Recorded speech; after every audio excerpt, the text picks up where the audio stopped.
Oh, hello there, wherever you're listening, however you're listening, joining us on the Reality After Show YouTube channel or over on my Twitter page at Gabe Ortiz. Thank you so much for choosing to stop in, even just for a little bit of your night tonight. Let some more people filter in here before we get into the nitty gritty of what we're going to be talking about.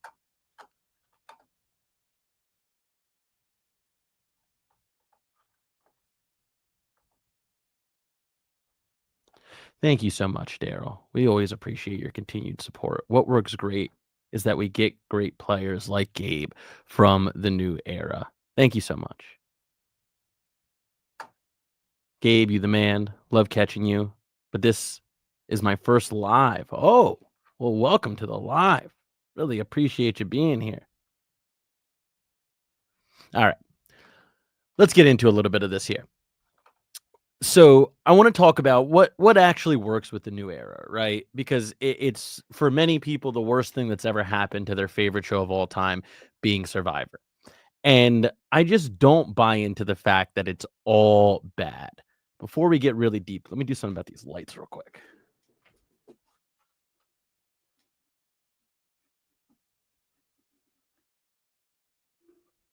Oh yeah. There we go, baby. All right.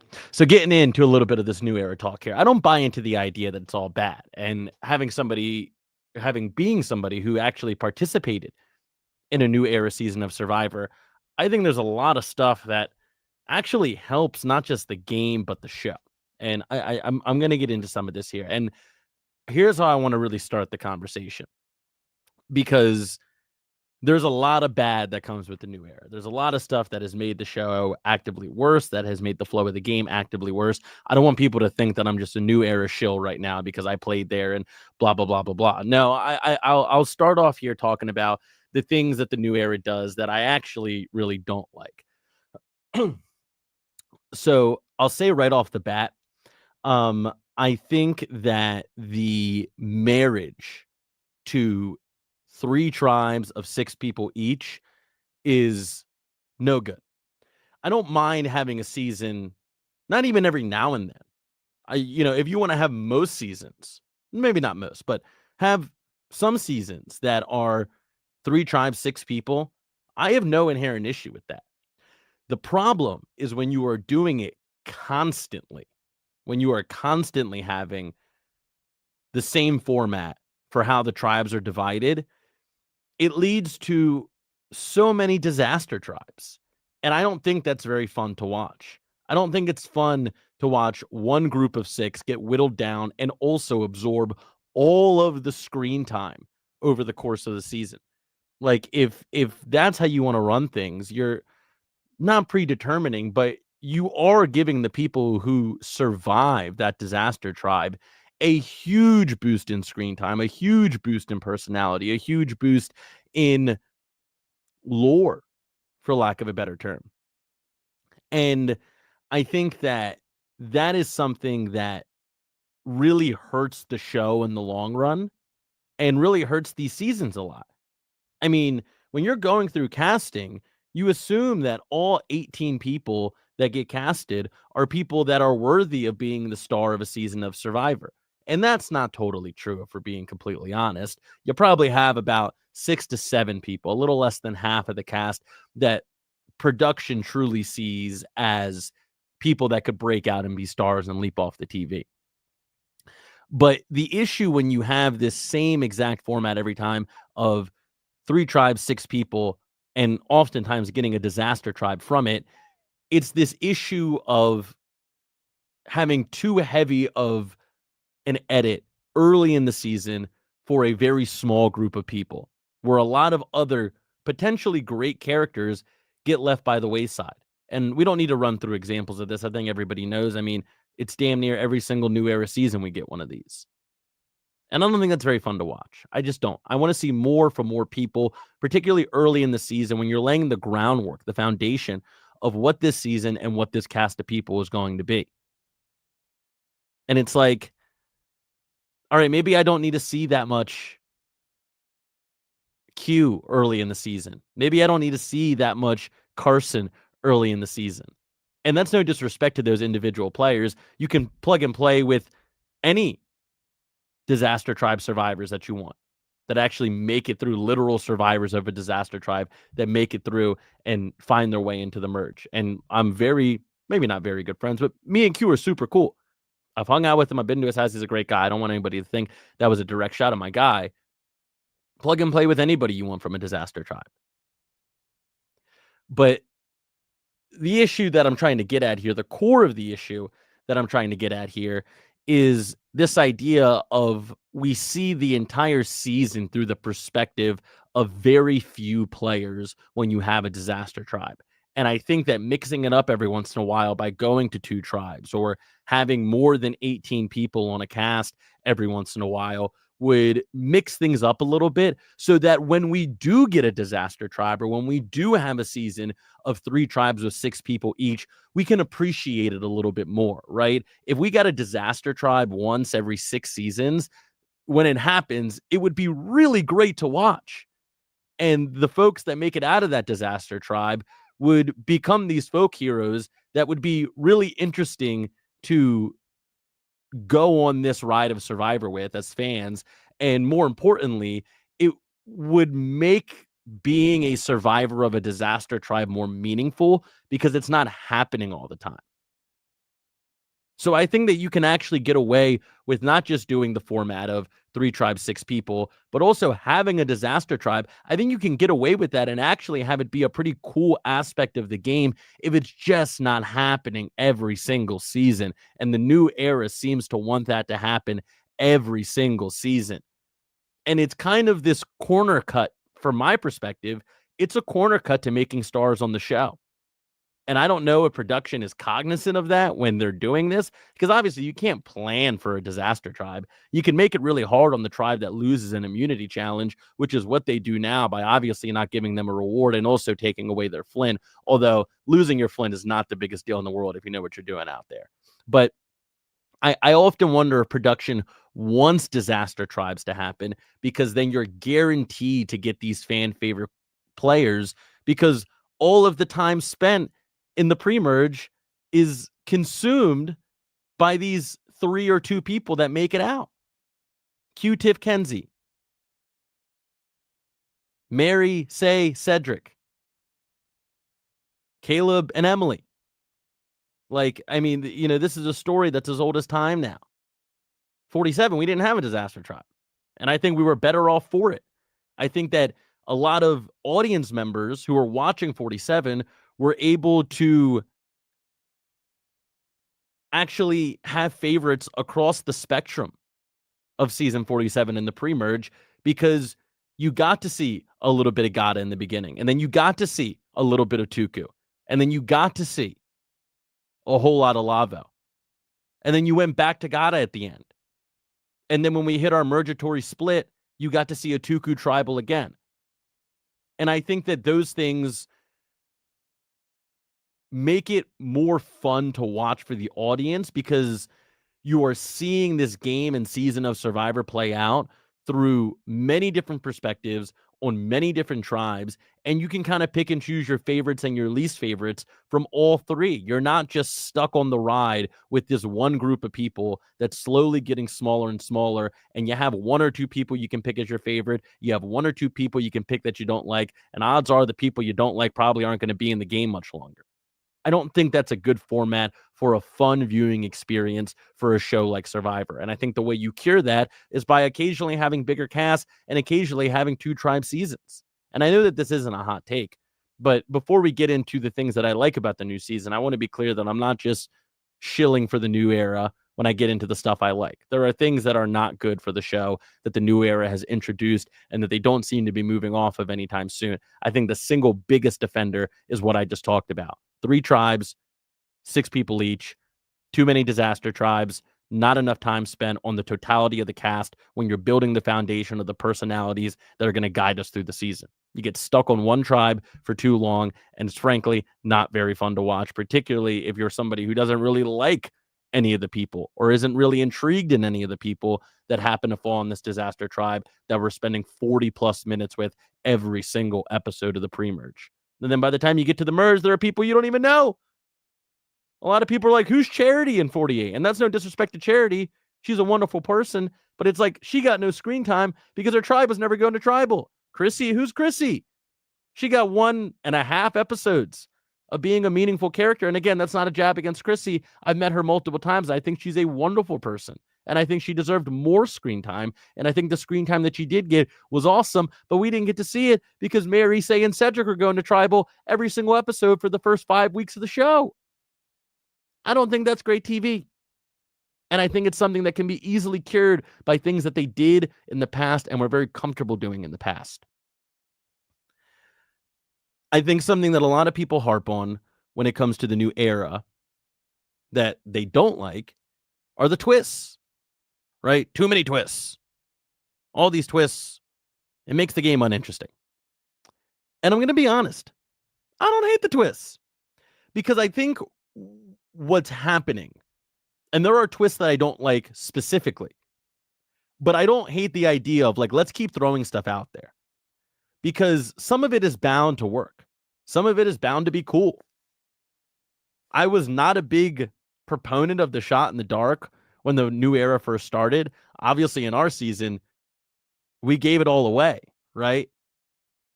But I actually think it's a cool element to the game.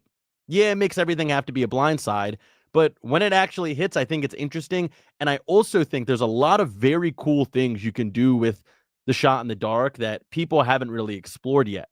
I think using your shot in the dark, but not handing in the scroll, and then sowing discontent and anxiety and panic throughout the group by saying somebody didn't play their vote last night. Somebody didn't have a vote last night. But really, you're the one that didn't have your vote because you secretly played your shot in the dark and you didn't use the scroll. Now, obviously, you have to be very confident that you're not going to be targeted that night and your vote isn't very important for the person that you want to go home actually going home. I think it'd also be interesting. What if you have two shot in the darks? We've seen people give their shot in the dark to other players in the past. If you play someone else's shot in the dark that they gave to you, can they lose their vote because of that? If Tom, random name, comes up to me and says, Gabe, as a show of trust, I want to give you my shot in the dark. Okay, Tom, thank you. I go up to the voting booth before you. Can I sacrifice my vote and sacrifice Tom's vote to pull two shot in the dark scrolls? Is that allowed? What if I have an extra vote and I have somebody else's shot in the dark? Can I sacrifice both my original vote and my extra vote and play two shot in the darks? Like, these are really interesting game and philosophical questions that go into the shot in the dark that I think we haven't even begun to scratch the surface of the potential of that twist. And I think that it's pretty cool. People want Caleb back on the show, and I think Caleb's an awesome guy. I think he's a great Survivor player. He was probably my favorite person to watch on 45, not just because we both got crazy hair. But if he doesn't hit that shot in the dark, his legacy isn't what it is now. I don't know if people are banging their fist on the table for him to come back at every single juncture of a returning season. And that's no disrespect to his gameplay. I think he was great at the game. I think he's an even cooler guy. But that added so much to the legacy and the myth of Caleb that like that wouldn't have happened without the shot in the dark. And it was cool to watch. I enjoyed it. Mary hitting her shot in the dark and causing this crazy tribal to play out in 48 was really cool to watch and was another thing that I think added a lot to her legacy. And I think that's a good thing. I'm not taking away from any of those players who hit their shot in the dark and survived the night because of it. Like, no, I think it's cool. Now, I personally also think that the vote is the core of Survivor, and you should not be doing so many things to take people's vote away. But I think that that isn't an issue with the shot in the dark. I think the cost of playing the shot in the dark is pretty fair. It's everything else around it where you're constantly having your vote taken away through other means. That I think is a problem. And I think it takes away from how cool the shot in the dark is because it's just another thing that takes votes out of the game. And I don't think that's cool. But the twists in general, like I don't mind production and Jeff saying we're going to keep throwing new things at the wall and see what sticks. On a philosophical level, I'm okay with that. And I think it's good for the show to keep trying to innovate and keep trying to do things that are going to make people pick their heads up from their phones and say, "Ooh, that was kind of cool. I like that." So the twists, the the hyper inclusion of twists, I'll say, in the new era, I don't really have a huge issue with. If they came out and said, "Hey, we're taking a step back from that," I wouldn't protest. But I understand the philosophy behind what they're trying to do, which is like, we need to keep this fresh. We need to try new things. And I think these little twists in the game are cool ways to do it. Where I think that they meddle a little too much is trying to keep the foundation of the game fresh. Like, like people should have their votes. It should be something drastic to lose your vote, like playing a shot in the dark. I think that you should avoid trying to have disaster tribes every single season. That's messing with the foundation of the game, right? What Survivor has always been, why people love Survivor at its core, regardless of what season they're watching. But throwing in wacky new twists that really only have an effect on the game for a couple rounds, I don't have an issue with that. And I think it's a good thing for the show. And I think the shot in the dark is a positive result of that philosophy that the new era has given us. Something I don't like a whole lot about the new era, not to circle back to my negatives, are journeys. I don't think journeys are very cool. I never went on them intentionally. I never wanted to go on a journey. I think that only bad things happen to players when they go on journeys. If it doesn't go well for you, then you probably lose your vote, which is a disaster if you're on a 6 or less person tribe. If things do go good for you, you're coming back with a huge target on your back, even if you have allies. And the cross mingling between tribes, I do think is cool, but I think that's something that becomes necessary when you have this 3 tribe, 6 person format. I think if you have 2 tribes of 9 to 10 people each, there isn't this big necessity for intermingling because a lot of the players are already interacting with each other on a day by day basis. And maybe you have the occasional intermingle between a few players between the 2 tribes. That I think is interesting. But I think that the what you get from having tribes intersect with each other on these journeys is something that is a solution that's created from an unnecessary problem in the first place that you don't need. And I think what you stand to gain from a journey usually is more trouble than it's worth. And I think what you stand to lose from a journey is you getting tossed out of the game for something that is largely outside of your control beyond making the decision to go on the journey in the first place. And sometimes you don't even get to decide. Sometimes the game or another player decides for you. I mean, like, let's be honest. You look at Bianca and Justin from last season, they lose their votes because of dice rolls, something that involves no skill, something that involves no strategy, and they get booted from the game because they can't vote because a dice roll went poorly. Like that's nobody likes watching that. It's not satisfying to watch for the audience. It's devastating for the players that are involved. And it doesn't move the plot of the story forward, right? If you want to look at the 3 perspectives there, if this was the On Fire podcast with Jeff Probst, he always likes to bring the perspective of the fan, who's Jay on the show, the player, whoever the guest host for that season is, and the producer, which is what Jeff brings to the show. All right, well, let's look at journeys from those 3 perspectives. I don't think it's satisfying to watch a player that you're intrigued by or that you actively like have to go home through something that was pure chance. Or even if it's not chance, a silly game of skill that's outside of what's going on over the course of the rest of the season in Survivor. So I don't think it's fun for fans to watch that happen. And I think we saw for lack of a better term, the late stage capitalism of Journeys on 48 with the dice roll for Bianca and Justin. I don't think fans like watching that. It's devastating for a player if your game is kaput because you rolled the dice wrong. And from the perspective of production, I don't think that you are moving the plot of the season forward by sending people on these journeys. I mean, drop in the comments if you can think of any examples. I'm more than open to hear it, but I can't think of any instance over the course of a New Era season where something so dramatic has happened on a journey that it changed the course of the game. Like that just doesn't happen. It's usually something where the effects of it are contained to an episode or two. And that's it. If it has any meaningful effect at all in the game.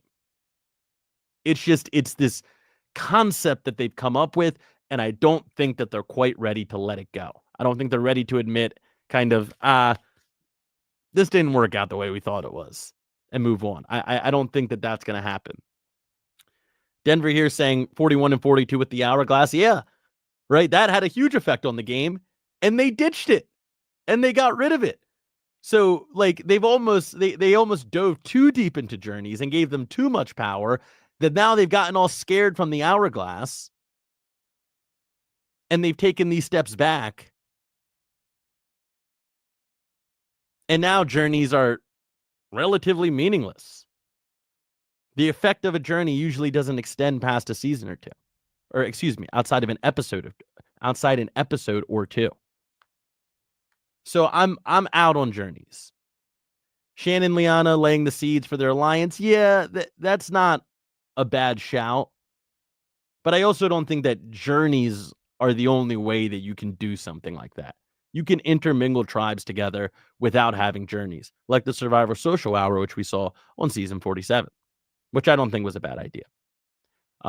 48, Kyle and Camilla vote out Thomas because of the journey he went on. Yeah, they use that as ammunition, which made for a pretty cool episode. But again, if you're Thomas or you're someone that's rooting for Thomas, which I was, and I think many people would agree, Thomas was like the pre-merge fallen angel. He was so good in confessionals. He was playing the game so hard, but still had this savviness that he wasn't paying this huge target on his back. And because he couldn't keep the story straight of what happened on a journey, he ends up becoming a target and goes home. I'm sure he wished he never went on that journey in the first place. And I think that's actually a negative effect of a journey. Yeah, we got a pretty cool episode out of it, but we lost a great character so early in the show because of a journey that I don't really know moved the needle a whole lot for the course of the season. So I'm out on journeys for the new era. Now, let's talk a little bit about the biggest change, I'd say, from the new era versus the old era, whatever you want to call it. And that's the amount of days in the game. And this might be the hottest take that I have on this topic. And this is what I actually think works pretty well about the new era, with the exception of something much bigger and macro that I'm going to get into after this. I think it was a good thing that they went down from 39 days. Now, I'll say, I think 26 days probably isn't enough. I would go with a clean 30 if I was experimenting with this. I think it's a nice round number. It's 1 month. Everybody at home can conceptualize what it means to go do something for 1 month. I think 30 days is right about where you want to be. And I think that all of the old school players who love to beat this drum and parade around of, we did 39 days and now they do 26 days, blah, blah, blah, blah, blah. I'm yelling at clouds. Like, I think it would subdue that conversation a little bit as well. I think that it would be a little less harsh for the old school players to digest the fact that, okay, it's 30 days now. It's like 9 extra days is significant. Don't get me wrong, but it's not 13. It's not 2 weeks. It's a week plus 2 days. And the difference between that and 2 weeks, both literally and physically and mentally and all the things that go into that, but also conceptually, right? The idea of it. The idea of 9 days versus 2 weeks just feels like a big jump. And I think a clean 30 days would get away from all of that. And the reason that I think 39 days takes too long, and I know if Johnny's watching this is probably his least favorite episode of Gabe's Big Move that he's ever tuned into. But Johnny, it's my show. I'm going to say what I want. Come get me. The reason that I think 39 days was too much was because the way they would operate the schedule when they were doing 39 days was you would do a reward challenge and the subsequent reward. You would have an off day and you would do an immunity challenge and the subsequent tribal council. And that was your schedule the entire 39 days. Reward day, off day, immunity day / tribal council. And you get to a point where you're on like day 33, you're on day 36, whatever it may be, and you have an off day. And I'll tell you, in the beginning, when you have an off day, you don't really do a whole lot. You kind of just lay around and suffer. There's not a whole lot of gameplay happening on the off days. There's not a whole lot of strategy. Obviously, there's no challenges. They're very low energy days. You kind of just lay around until the sun goes down. We had a couple off days when I was playing. And I think the idea, and that persisted, and I have very reliable sources that confirm this to me, that persisted not just in days 3, 6, 9, in days 33, days 36. And that's not good for the game, I don't believe. Even if you don't really see that on TV, for the literal game, the physical game, I don't think that's good for it. That you're at the climax of the game. You got 4 more days out here. You got 3 more days out here. You should be doing everything in your power to set yourself up to go win $1 million and the title of Sole Survivor. And to just be laying around because you're tired and you're homesick and you're hungry and you're starving and I'm down 25 pounds and, oh, I fucking hate this person at this point. I don't want to go talk to him unless I absolutely have to go talk to him. Like, the game should have more urgency as the season goes on. As you get deeper in the game, every day should be more urgent because you're getting closer and closer to your ultimate goal. It should make you more frantic to achieve that goal. It should give you more energy because of how close to the finish line you are. And the fact that you're having an off day in 30 plus days, that's not good for the game. It slows the pace of the game down. It makes it so that people aren't as incentivized to go out and to play as hard as they can every single day. Oh, off day, everyone's just going to lay around and sleep anyway, so let's not really do anything. Every single day, as you get closer and closer to the end, should be a mad scramble, a mad dash to the finish line so you can be the person that ends up as the winner. And I think that going down on the amount of days adds more of that urgency, makes the game more frantic, makes you want to do everything you can to win, knowing that you don't know if you're going to make it to the next day. And that's another thing as well. If you know that you have an off day on the horizon, I'm not going home tonight, and I'm definitely not going home tomorrow. So I can kind of just hang out until we see how this immunity challenge goes. And depending on how that immunity challenge goes, then I'll decide what I want to do. Then I'll start scrambling. Then I'll start playing. And I know that this is something that doesn't show on TV. So for, people who are listening who have never played before, and I'm not trying to come from this like you just don't get a perspective, but for people who haven't played before, I don't think you really see the difference that this has on the game. But for people who have been out there, like having 26 days, every single day is a mad dash for your life. And that rocks. Like that gets your adrenaline going. There is no time to lay around. There is no time to take a day off. There is no time to feel safe where you are and to just take a nap for the day and wake up and deal with it tomorrow. There is no time for that because every single day, the deeper you get into the game, something is happening. You're having a reward challenge where you're going to have to pick people to go with you. Who are you going to pick? Have you had those conversations yet? You're going to have an immunity challenge followed by a tribal council. Are you prepared to deal with that tribal council if you don't win, if your tribe doesn't win, if you as an individual don't win, if one of your allies don't win? Worst of all, if your biggest enemy or target wins, what's your contingency plan for that happening? You have to be ready every single day to answer those questions. Is there a huge twist coming? Is there an auction coming? Are you prepared for those things? Because there is no set schedule on a 26-day game.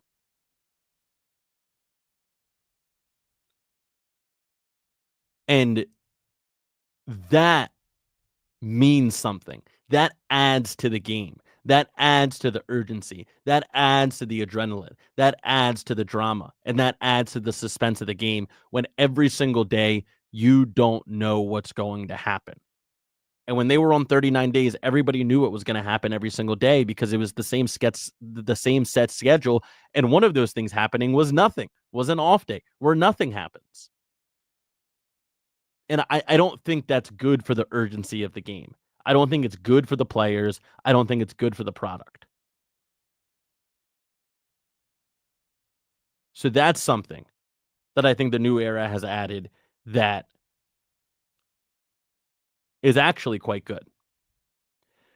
Now, this is the biggest thing that we've gotten from the new era that I think is the biggest addition. And I may go as far to say that it might have saved the show, the new era. And I know that that is a big statement to make. Survivor needed something different. Survivor needed something that started a new chapter. Survivor needed something that wasn't what people had been watching for the past 20 so years. And the way that manifested itself, whether it was the best answer to this, was the new era. It reset the clock. And that is something that allowed people that watch the show to be able to start anew, if you will. You have these conversations now about who's the best new era player, who's the best new era winner, who's the biggest villain of the new era. These kinds of questions and these kinds of conversations have allowed Survivor to assume its place in the zeitgeist once more. Granted, a different zeitgeist than in the early and mid 2000s, but the zeitgeist nonetheless. And it's allowed this new little pocket of Survivor to exist and, let's be honest, thrive. People are tuning into the show by the millions. I go to these watch parties and I mean, you can't even hear yourself think. And if you're moving anywhere, you're shuffling through. And the vast majority of the people showing up to these watch parties in terms of players are new era people. And that's not to say that there aren't old school folks that show up. They do, and they're awesome. But it's largely new era folks that are showing up to these watch parties and that fans are excited to see. And that's a good thing.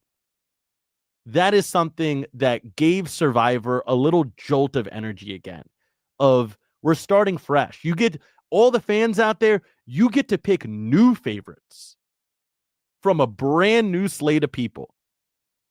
People that you're not necessarily comparing to Boston Rob and Parvati and Tyson and Sandra and Suri. You're not comparing these folks to them because we, granted in a rather imaginary way, for lack of a better term, have created this new section of players that are coming in. And you're only going to compare them amongst themselves. That works. And it is actively working. And it makes for really interesting water cooler conversation, whether it's in your real life or whether it's online. That works. And I think truly, and I don't know this, but I think that was the core of what they were trying to achieve when they brought on the new era. The late 30s, there were not a lot of very good seasons in the late 30s of Survivor. Some of those, to be honest, I haven't even seen all the way through. I mean, let's just take a look here. Obviously, you had season 39, Islands of the Idols. Many people say it's the worst season in the history of Survivor. It's a disaster, right? You have season 38, Edge of Extinction. Many people say this was also not a very good season, mainly for the big twist of Edge of Extinction that they threw in there. Also, I haven't watched the whole thing, but the cast, from what I hear from people, was rather lackluster. Ghost Island, many people say one of the more boring seasons of Survivor that's been put out. Heroes versus Healers versus Hustlers, very unpopular season. The cast, there are some people that folks really like, but a rather unsatisfying winner. No disrespect to my guy Ben, but was a victim of the big twist that they added at the end when fire making becomes a thing. Game Changers. A lot of people say this was a very unsatisfying returnee season. Millennials versus Gen X, one of the best seasons. Ko or Wrong, a season I actually really like. And Cambodia, Second Chances, one of the best seasons I think of Survivor. And then you have Worlds Apart before that, which is very mixed. So the 30s did not have a very good run of seasons. And they needed something new because you were bringing all of these new casts and these new seasons in that were inevitably going to be compared to the golden era of Survivor, which is something that they're never going to recapture. And I think that's a pill that Survivor fans all have to swallow. And I don't know if it's something that Jeff and production have swallowed. This is a weird analogy, but I hope that they do. Because it's never going to happen. There will never be another heroes versus villains. There will never be another Pearl Islands. There will never be another Tocantins. All of those golden era seasons, they are cemented in history, and we'll never get back to that again. And it's not because you can't have a cast that's as interesting as some of those casts that I named. It's not because you can't have a season of Survivor that's as well edited or as well produced as some of those seasons that I just named. It's because Survivor isn't what it is anymore. In that early to mid 2000s era, it was on top of the world. Everybody was tuning in. It was all anybody was talking about. These people became national superstars. And that's just not the world we live in anymore.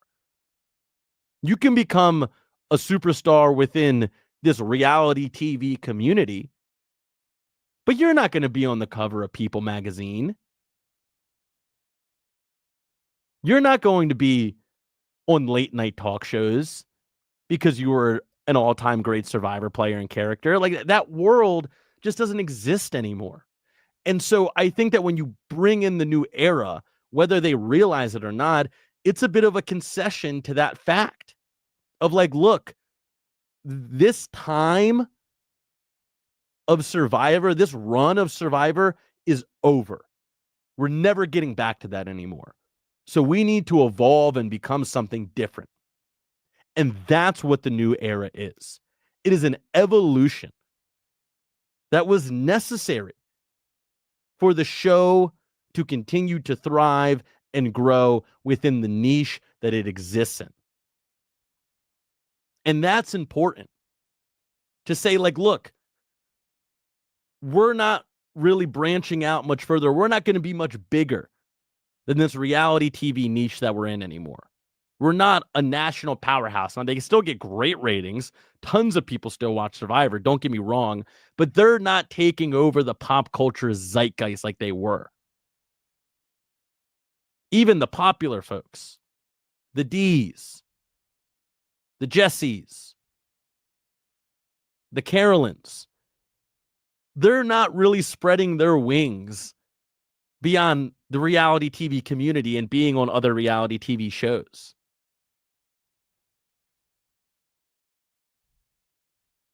And that's inherent in what culture and TV and entertainment is nowadays. And that's okay.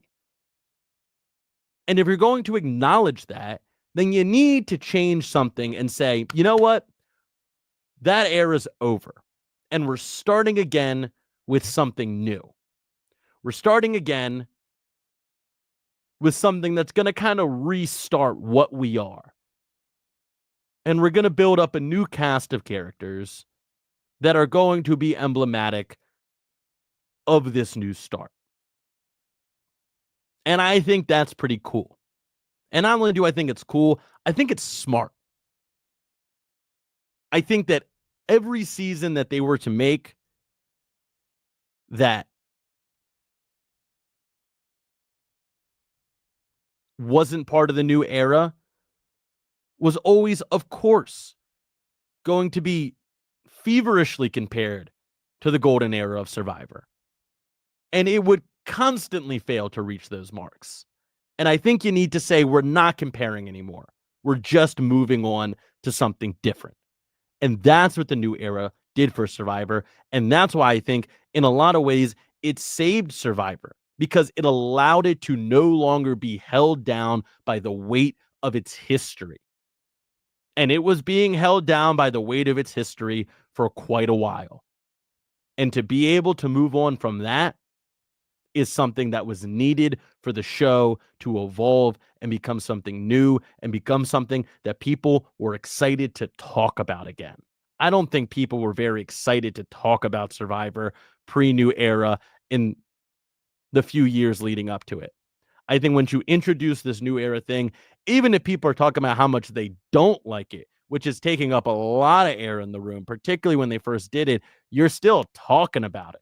And I don't think folks were really that excited to talk about Survivor by and large. I'm not talking about the anonymous people that have Natalie or Angelina as their anonymous Twitter profile picture and their bio is reality TV stan. No disrespect to those folks, but those aren't the people I'm talking about. I'm talking about regular people, even big Survivor fans that aren't that deep.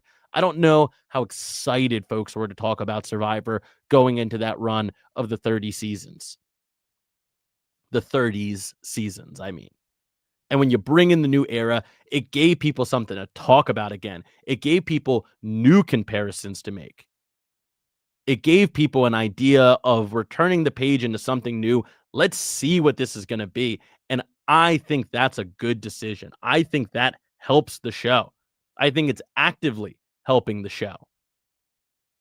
And I think that they should stay the course on this, regardless of how 50 goes, which I have some issues with that as it pertains to the new era as well. But that's a story for another time. So, looking at the new era as a whole, I think it was a smart decision to do something like this. Did they execute as well as they could have? Probably not. Let's be honest, probably not. But does that mean that they should have just kept doing what they were doing? I think anybody who says yes to that question is either lying or just doesn't know what they were talking about, because what they were doing clearly was not working. And that is what I think actually works about the new era. We got a couple questions here that I'll go through. Let's take a look at Stefan. Stefan, thank you for joining us live. I saw earlier that this is the first time you're able to actually join the show live, so thank you for that. Going back to the idea of 39 days versus 26.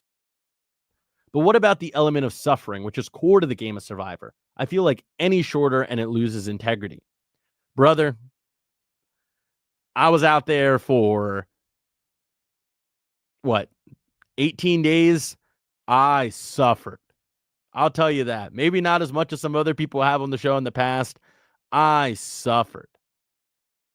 And most of the people who played before the new era, who beat the jump for 39 days, didn't make it to 39 days. Most of them didn't make it to 26 days. And they'll tell you about how much they suffered. And I think that is one of the most hypocritical things that old era people talk about when it comes to Survivor. Is that, 39 days, that's real Survivor, blah, blah, blah. Bro, did you make it 39 days? Bro, did you even make it 26 days? The answer from most of them is no. And so when I hear that argument, and thank you so much for the question, Stefan, and I know that it was a question asked in good faith, and I appreciate you doing that. I hope that you do more of it in the future. But when people who played the game in the old era talk about 39 days, my first question is, how many days did you play? Because the answer for many of them is 26 or less. And they'll tell you how much they suffered. And they did that amount of days with a big bag of rice and beans when they started the game. We go out there and we have zero food. I ate zero food other than a couple bites of coconut a day for 16 days before I won my first reward.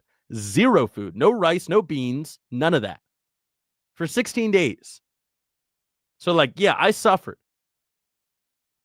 And the people who made it longer than 26 days, which is not a lot of people that played in the old era, you can talk your shit.